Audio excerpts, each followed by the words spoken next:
சங்கீதம் 105 அதிகாரம் 13-14 வசனத்தில் வாசிக்கிறோம். இஸ்ரவேலர்கள் ஒரு சனத்தை விட்டு மறு சனத்தின் இடத்திற்கும், ஒரு தேசத்தை விட்டு ஒரு ராஜ்யத்தை விட்டு மற்ற தேசத்தார் அண்டைக்கும் போனார்கள். அடுத்த வசனத்தில் கர்த்தர் சொல்லுகிறார், அவர்கள் ஒடுக்கும்படிக்கு ஒருவருக்கும் கர்த்தர் இடம் கொடுக்கவில்லையா? அவர்களை ஒடுக்கும்படிக்கு, அவர்களை அடிமைப்படுத்தும்படிக்கு கர்த்தர் ஒருவருக்கும் இடம் கொடுக்கவில்லையா? ராஜாக்களை கர்த்தர் இஸ்ரவேலர்களின் நிமித்தம் கடிந்து கொண்டார். ராஜாக்களை இஸ்ரவேலர்களின் நிமித்தம், ராஜ்யங்களை இஸ்ரவேலர்களின் நிமித்தம் கர்த்தர் ஒடுக்கினார் என்று வேதத்தில் வாசிக்கிறோம். அருமையான தேவ பிள்ளைகளே, நீங்க ஆராதிக்கிற இந்த நேரத்தில் நான் ஒரு காரியத்தை சொல்லுகிறேன். உங்களை ஒடுக்கும்படிக்கு, உங்களை அடிமைப்படுத்தும்படிக்கு கர்த்தர் ஒருவருக்கும் இடம் கொடுக்கவில்லை. நாட்கள் வருகிறது, உன்னை தண்டித்த யாவருக்கும் முன்பாக உன்னை பரியாசம் பண்ணின யாவரையும் கர்த்தர் தண்டிக்க போகிற நாட்கள் வருகிறது. ராஜ்யங்களை கர்த்தர் உன் நிமித்தம் ஒடுக்க போகிறார். ஜனங்களை கர்த்தர் உன் நிமித்தம் ஒடுக்க போகிறார். ராஜாக்களை உன் நிமித்தம் ஒடுக்க போகிறார். அதிகாரங்களை உன் நிமித்தம் ஒடுக்க போகிறார். காரணம், கர்த்தருக்கு நீ ஒரு பிரியமான சந்ததி. கர்த்தரால் அழைக்கப்பட்ட இந்த சந்ததி நீ கர்த்தருக்கு வேண்டும். இந்த வருஷத்துல நிந்தனைகள் அனுபவித்தது உண்மைதான், வனாந்தரங்களை அனுபவித்தது உண்மைதான், மனுஷர்கள் தலைமேல் ஏறி போனது உண்மைதான், ஓ பாழாக்கும் சங்காரங்கள் நெருங்கினது உண்மைதான், கண்ணீர் மேற்கொண்டது போல இருந்தது உண்மைதான். ஆனா நான் ஒரு சாட்சியை என்னுடைய கரங்களை உயர்த்தி சொல்ல முடியும். 2 கரங்களை முடிந்தால் உயர்த்தி சொல்லுங்க. தீயையும் தண்ணீரையும் கடந்து வந்தோம். மனுஷர்கள் எங்கள் தலைமேல் ஏறி போனார்கள். ஆனால் அப்புறத்தில் கர்த்தர் செழிப்பான ஒரு நகரத்தை, செழிப்பான மேன்மையை பெற்றுக்கொள்ளும்படிக்கு கர்த்தர் எனக்கு ஆயத்தம் பண்ணி வைத்திருக்கிறார்.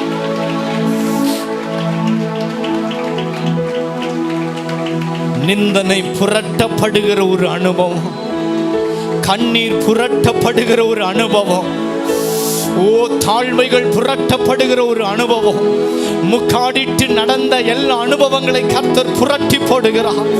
வெறும் காலால் நடந்த அனுபவங்களை கர்த்தர் புரட்டி போடுகிறார். உன் அக்கினி கொழுந்து விட்டு எரிய போகிறது. உன்னுடைய வாழ்க்கை ரியாந்தரவா கர்த்தர் தம்முடைய நீதியினாலே ஏற்ற போகிறார். ஓ ரியாந்தலவோ ஷியாந்தரவரவா.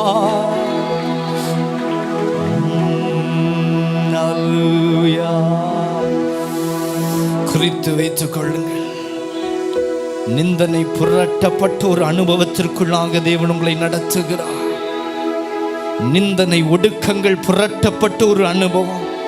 கர்த்தர் சொல்லுகிறார், உனக்கு விரோதமாய் யுத்தம் செய்தார்கள், ஆனால் ஒரு நாளும் உன்னை மேற்கொள்ளவில்லை. லீபாஷியாந்தரவா. கர்த்தர் சொல்லுகிறார், உன் நிமித்தம் அவர்கள் யாவரையும் நான் தண்டிக்க போகிறேன் என்று கர்த்தர் சொல்லுகிறார். உன் நிமித்தம் உன்னை ஒடுக்கின யாவரையும் நான் தண்டிக்க போகிறேன். இது நிந்தனை புரட்டப்பட்ட ஒரு நாள். திடன்கொள், நிந்தனை புரட்டப்பட்ட ஒரு நாள் என்று கர்த்தர் சொல்லுகிறார். உயர்த்தலாமா? ஜீவூற்றே உம்மிடம் வருகிறே, இழந்ததை திருப்பிக் கொள்ள ஆசையாய். ஒரு நாளும் கர்த்தர் நீ வேண்டான்னு சொல்ல மாட்டார். மனுஷன்லாம் நீ வேண்டான்னு சொல்லி இருக்கலாம். ஆனா நீ எப்படி இருக்கியோ உன்னை இன்னும் மேன்மைப்படுத்த தான் கர்த்தர் திட்டம் கொள்ளுவாரே தவிர, நீ உடைஞ்சு போயிட்ட ஓட்டையான ஒரு பாத்திரன் ஒரு நாளும் புலம்பே தள்ளாத தகப்பன் எத்தனை அன்புள்ளவர் தெரியுமா? அப்படியே கண்களை மூடுங்கன. தேவ பிரசன்னத்தை உணர்ந்து என்னை ஏற்றுக்கொள்ளுகிற தகப்பன், என்னை விசாரிக்கிறவர், முடிவிலேற பெற்ற பிரசன்னத்தில் வந்திருக்கிற ஏற்றுக்கொள்ளுங்க. ஹல்லேலூயா. ஜீவ ஊற்றே உம்மிடம் வருகிறேன், இழந்ததை திருப்பிக் கொள்ள ஆசையாய் வருகிறேன். ஜீவ ஊற்றே உம்மிடம் வருகிறேன், இழந்ததை திருப்பிக் கொள்ள. அந்த ஒரு வார்த்தை போதையா, ஆசையாய் வருகிறேன். நீ சொன்னது செய்யும் வரை ஒரு நாளும் ஓய்வதில்லை. நீ சொன்னது செய்யும் வரை ஒரு நாளும் ஓய்வதில்லை. ஒரு நாளும் ஓய்வதில்லை. ஒரு நாளோட ரெண்டு கையை உயர்த்துங்க. ஓய்வதில்லை. அந்த ஒரு வார்த்தை, அந்த ஒரு வார்த்தை, நீ சொன்னது வேணும் பிழையில்லை. அந்த ஒரு வார்த்தை, ஒரு வார்த்தை, நீ சொன்னது வேணும் பிழையில்லை. நீ சொன்னது வேணும். There is no wrong in what God has said. Come on. He says here வேணும். நீ சொன்னது, நீ சொன்னது வேணும் பிழையில்லை. நீ பேசியது வேணும் பிழையில்லை. கூன குறுக நிற்கச் செய்தன நிந்தையிலே, நிந்தை புரட்டப்பட என்னை சந்தித்தீர் அன்பிலே. கூன குறுக நிற்கச் செய்த, மனுஷன் நிற்கச் செய்த இடத்துல உன்னை பெயரோடு கர்த்தர் எழும்பச் செய்வார். அன்பிலே கற்களை ஏந்தினவா, சொற்களை இழந்தனரே அழிக்க தேடினவா, வெகு தூரம் சென்றனரே. கற்களை ஏந்தினவா, சொற்களை இழந்தனரே அழிக்க தேடினவா, வெகு தூரம் சென்றனரே.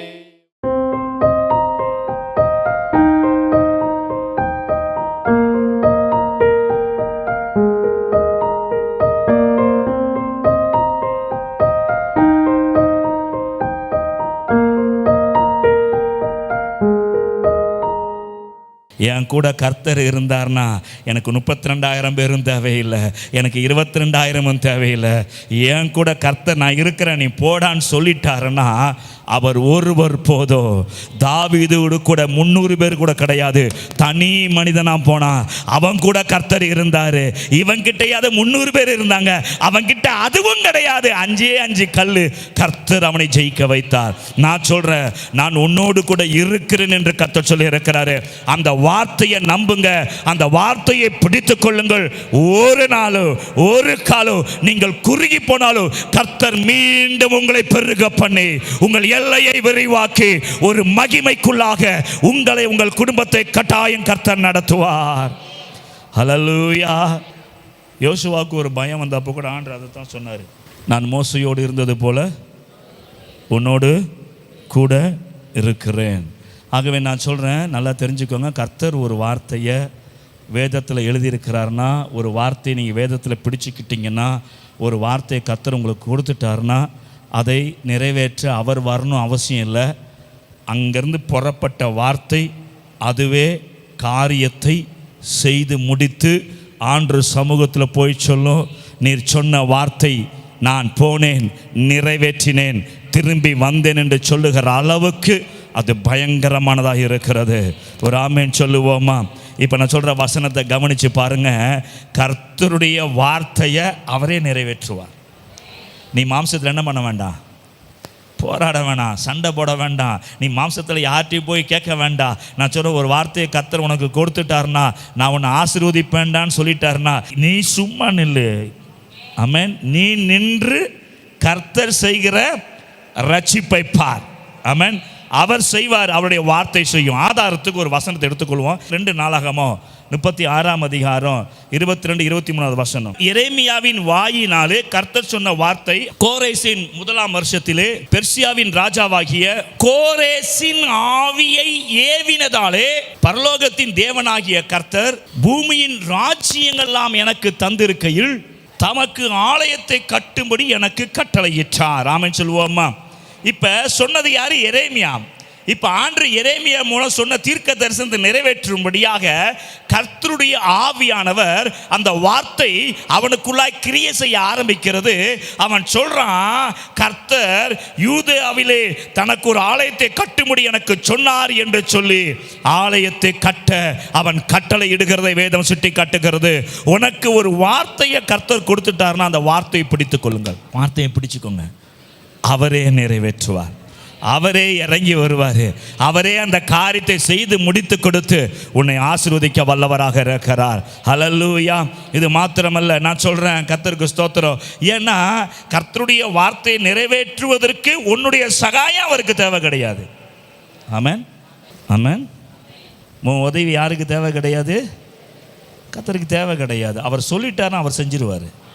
ஹல்லேலூயா.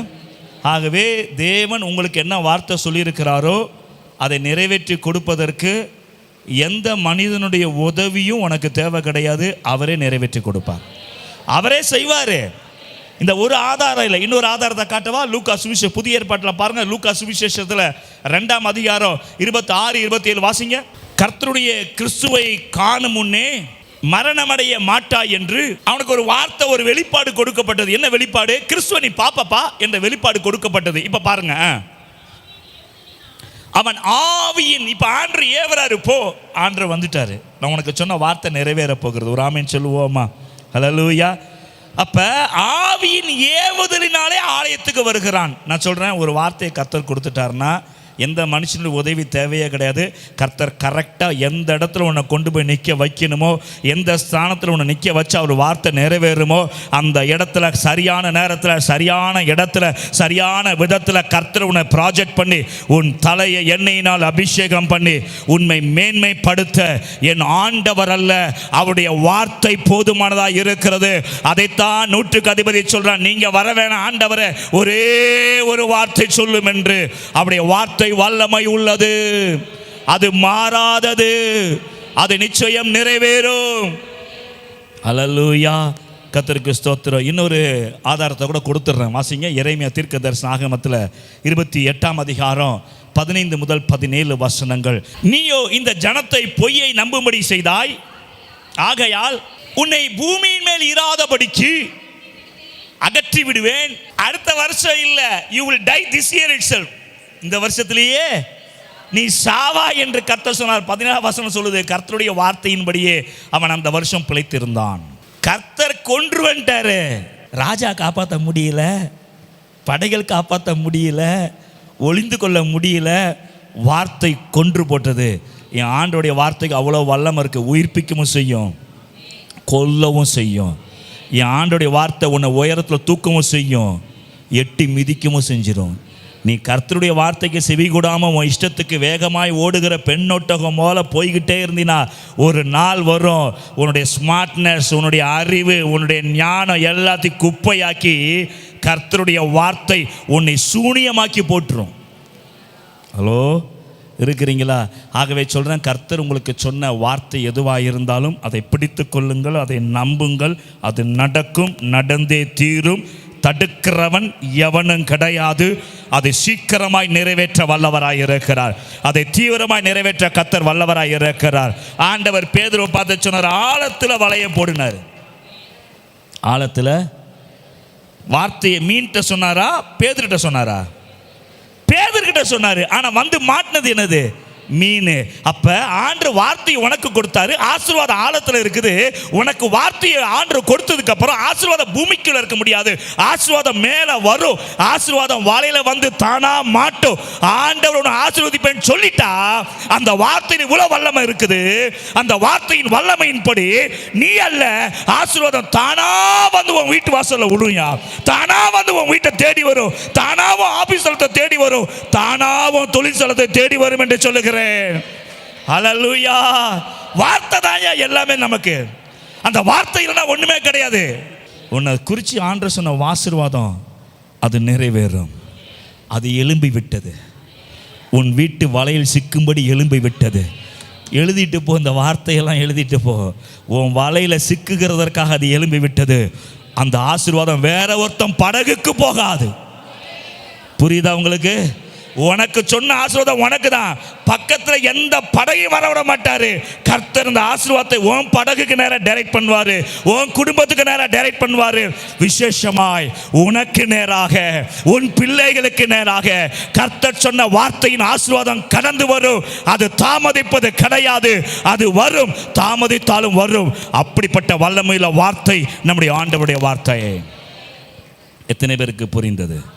இது முதல் காரியம். கர்த்தருடைய வார்த்தை எப்படிப்பட்டது? மகா வல்லமை உள்ளது. ஆமென். there is no equivalent thing. அவருடைய வார்த்தைக்கு ஈக்குவலண்டா எதுவுமே கிடையாது. ஒரே ஒரு வார்த்தை சொல்லுங்க, கர்த்தாவே போதும் எனக்கு, உன் கூட இருப்பேன், போதும் எனக்கு. ஆமென். அவர் கூட இருந்தால் வெற்றி நமது, அவர் கூட இருந்தால் ஆசீர்வாதம் நமது. ஏன்னா அவர் வலது இடது கரத்தில் தான் உனக்கு வேண்டிய தீர்க்காயுசு இருக்கிறது. அவருடைய வலதிடது கரத்தில் உனக்கு வேண்டிய ஞானம் இருக்கிறது. அவர் வலதிடத்து கரத்தில் தான் செல்வங்கள் இருக்கிறது. ஆகவே என் அப்பன் என் கூட இருந்தால் போதும், எல்லாம் என்னுடையது, தடுக்கத்தக்கவன் ஒருவனும் கிடையாது. ஹல்லேலூயா. கடைசியாக சுருக்கமாக அடுத்த காரியம், கர்த்தர் அவருடைய வாயின் வார்த்தையில் மாத்திரம் வல்லமை வைக்கல. அப்போ என்னை விசுவாசிக்கிறவன் நான் செய்த காரியங்களை தானும் செய்வான். அவர் இன்னும் கொஞ்சம் பெரிய ஹார்ட் அவருக்கு, இவைகளை பார்க்கிலும். அப்போ என் வார்த்தையில் மாத்திர வல்லமை இல்லைடா, நான் உன் வாயின் வார்த்தைக்கு என்ன கொடுக்குறேன்? வல்லமை கொடுக்குறேன். நீ ஆசீர்வதிச்சு ஆசீர்வதிக்கப்படணும். ஆமென். அதனால் ஆபிரகாமை கூப்பிடும்போதே அவன்கிட்ட சொல்லிட்டாரு, கர்த்தருக்கு ஸ்தோத்திரம், உன்னை ஆசீர்வதிக்கணும் ஆசீர்வதிப்போம், உன்னை சபிக்கிறவனை சபிப்பேன்ட்டாரு. கர்த்தருக்கு ஸ்தோத்திரம். இஸ்ரவேல் ஜனங்கள் வனாந்திரத்தில் வந்தவொடனே சொன்னாங்க ஒரு வார்த்தை. அவங்க குறிப்பிட்ட இடம் வந்த உடனே அந்த கானான் தேசத்துக்கு மலையில் ஏறி இறங்கினா கானான் தேசம் வந்தாச்சு, போய் பார்த்துட்டு வாடான்றாரு. பார்த்துட்டு வந்தாச்சு.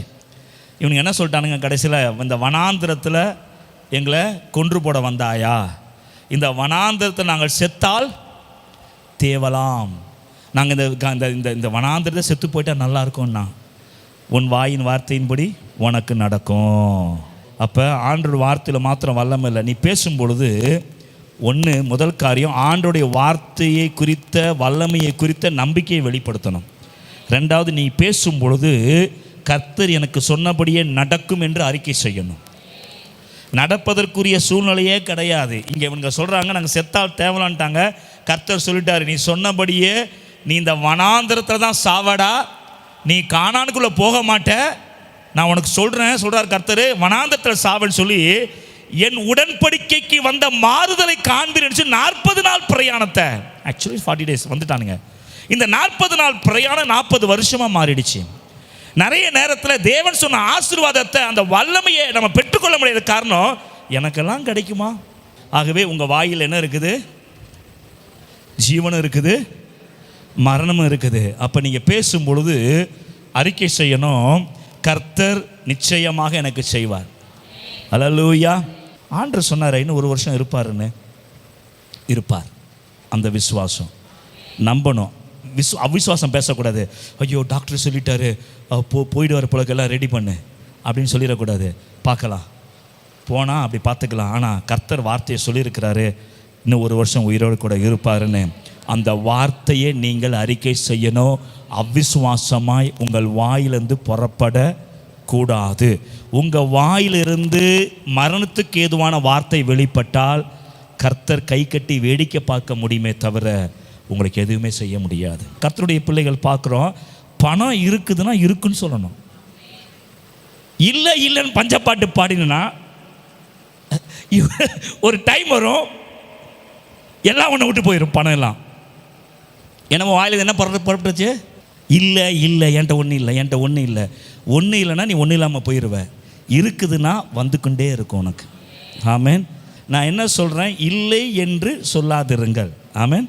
கர்த்தர் என்னை ஆசீர்வதிக்க அழைச்சிருக்கிறாரு தவிர என்னை வெறுமையை உட்கார வைக்க அழைக்கலை, பஞ்சப்பாட்டு பாடுவது அழைக்கலை, என்னை ஆசீர்வாதம் வைக்க தான் கர்த்தர் அழைச்சிருக்கிறாரு. ஆகவே இல்லைன்னு சொல்லாதீங்க, இருந்ததுன்னா இருக்குதுன்னு சொல்லுங்கள். இல்லைன்ற வார்த்தை உன் வாயில் வந்துடுச்சு, யார் ரத்தத்தை குடிச்சு வளர்ந்தியோ, யார் ரத்தத்தை சாப்பிட்டு வளர்த்தியோ அவங்களுக்கே இல்லைன்னு நீ சொல்ல ஆரம்பிச்சிட்டீங்கன்னா நீ சாபத்துக்குள்ள பிரவேசித்து விட்டாய். உன்னை காப்பாற்ற யாராலையும் முடியாது. ஏனென்றால் உன் நாவல தான் என்ன இருக்குது, மரணமும் இல்லை என்ற வார்த்தை வந்துடுச்சுன்னா கர்த்தர் பாப்பாரு.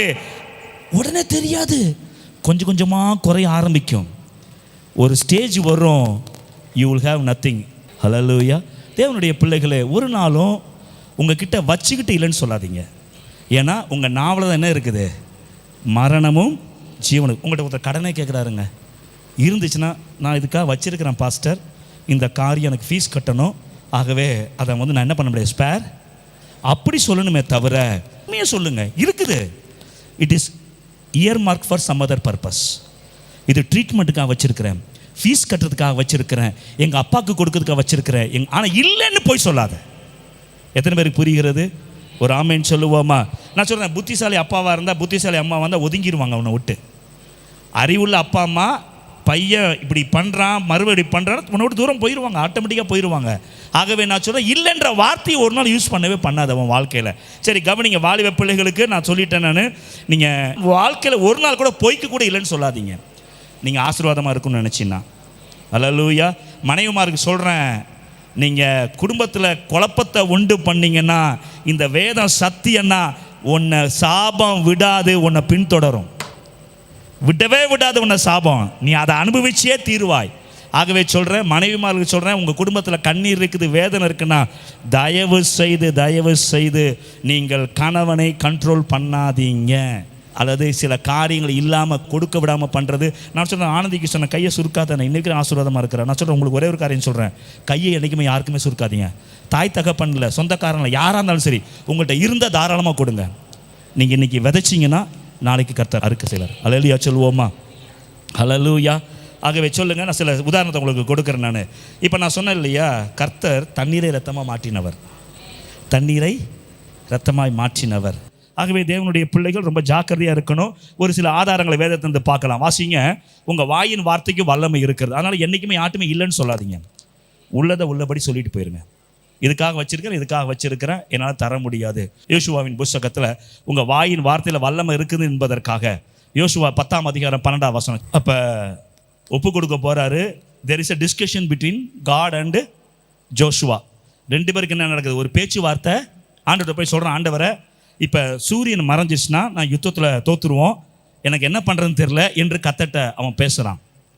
இப்போ கர்த்தர் என்ன பண்ணியிருக்கணும், இவன் இப்போ அதை தான் பேச்சு நடக்குது. கர்த்தரை பார்த்து அதான் பேசுகிறான். யுத்தத்தில் அவன் கை ஓங்குது, மேலே மோசே கையை வைத்திருக்கிறான். இப்போ அவனை தோக்கடிக்கணும், இந்த சாயந்தரத்தோடு முடிச்சிடணும். இப்போ சூரியன் மறைஞ்சா யுத்தம் நின்றோம். அப்போ சூரியன் மறையக்கூடாது, ஆண்டவரே இந்த சூரியன் மறையக்கூடாது என்று கர்த்தரிடத்தில் பேசுகிறான். நான் சொல்கிறது கரெக்டாக தப்பாக பேசுகிறேன்னா? பேசியாச்சா? இப்போ நான் கேட்குறேன், கர்த்தர் அப்படி சூரியனை ஒரு சுண்டு வரல பிடிச்சி அப்படி நிற்க வைக்க முடியாதா? ஆனால் ஆண்டவர் என்ன சொன்னார் பாருங்க, வாசிங்க. இப்படி கர்த்தர் ஒரு மனிதனுடைய சொல் கேட்ட இப்போ அந்த முன்னாடி வசந்த 12 வசனத்தை கவனிச்சிங்கன்னா ஆண்டவர் பாருங்க, நோக்கி பேசி பின்பு. அப்போ ஆண்டவர்கிட்ட பேசுனதுக்கு ஆண்டவர் சொல்ல, நான் என்ன பேசணும், நீ பேசுன்றாரு. நான் தான் நிற்க வைக்கிறேன், நீ பேசுன்றாரு. ஹலோ, புரியுதா? எத்தனை பேருக்கு புரியுது சத்தியம்? நான் பேசணும் அவசியம் இல்லை. உனக்கு என்ன, சூரியனை நிற்க வைக்கணும், கர்த்தர்கிட்ட பேசியாச்சு, நீ பேசுன்றாரு. அவன் கிபியோனை, சூரியனை கிபியோன் மேலும் சந்திரனை ஆயிலோன் மேல் நிற்கும்படியாக கட்டளையிட்டான். கர்த்தர் ஒரு மனுஷனுடைய சொல் கேட்ட அப்படி ஒரு நாள் இது முன்பு உண்டாகவில்லை, இதற்கு பின்பு உண்டாகவில்லை. என்ன கர்த்தர் சொல்ல விரும்புகிறார்னா, நீ பேசு, நான் அதை வாய்க்க பண்ணுவேன். நீ சொல்லு, நான் அதை ஆசீர்வதிப்பேன். நடக்க முடியாத ஒரு காரியத்தை அவன் கர்த்தர்ட்ட பேசுறான். கர்த்தர் உன் கையில் அதிகாரம் கொடுத்திருக்கிறான். மோசே செங்கடல் நிற்கிறான். கர்த்தர் கோவம் வந்துருச்சு. ஏன்டா பேசிட்டு இருக்கிற? உன் கையில் கோலை கொடுத்துருக்கிறேன், அதிகாரத்தை கொடுத்துருக்கேன், வார்த்தையை கொடுத்துருக்கேன். செங்கடலை பார்த்து பேசு, செங்கடலை பார்த்து கோலை நீட்டு என்று சொன்ன உடனேயே செங்கடல் வழி திறந்தது. நான் சொல்றேன், உங்க நாவில் என்ன இருக்கிறது? அதிகாரம் இருக்கிறது. உங்க நாவில் ஜீவன் இருக்கிறது. தயவு செய்து மரணத்துக்கு ஏதுவாக பயன்படுத்திடாதீங்க. உங்க நாவை பாசிட்டிவா யூஸ் பண்ணுங்க. உங்க நாவை நீங்க நன்மையானவைகளை பேசும்படியா யூஸ் பண்ணுங்க.